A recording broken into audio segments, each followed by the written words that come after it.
చాలా మందికి తెలుసలేదు food colours వాడుతూ ఉంటాం కదా. దేంట్లో నేను స్వీట్స్ చేసినప్పుడు ఇది రెడ్, ఆరెంజ్, గ్రీన్, ఎల్లో అని. నేను విన్నది ఏంటంటే ఫుడ్ కలర్ కూడా అంత మంచిది కాదు అని.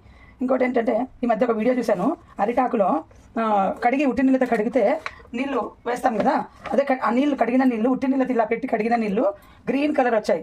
సో ఒకటి చెప్తున్నా, గ్రీన్ కలర్ లివర్ పాడవుతుందని చిన్నప్పుడు మా పిల్లలను గ్రీన్ కలర్ ఏది తిననిచ్చేవాళ్ళు కదా. మా గురువుగారు ఆశ్రమంలో ఉన్నవాళ్ళు చాక్లెట్లో ఇప్పుడు కచ్చా మ్యాంగో ఉండేటివి కదా, అవి తింటున్నప్పుడు ఎప్పుడు వచ్చేవాళ్ళు గ్రీన్ కలర్ ఉన్న వస్తువులు తినిపించొద్దు, కచ్చా మ్యాంగో ఇలాంటివన్నీ. అంటే ఏది గ్రీన్ ఉంటుందో లాలీపాప్ ఇలా అన్నీ ఉంటాయి కదా, లివర్ పాడవుతుందంట. చూడండి, నాకు తెలిసిన విషయం ఈ మధ్య వాట్సాప్ వీడియోలో వచ్చింది.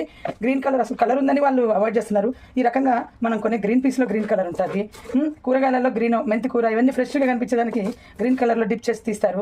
సో అప్పుడు కూరగాయలు ఆరోగ్యం అని భ్రమలో బతకకండి, గ్రీన్గా ఫ్రెష్గా ఉన్నాయని కొనకండి.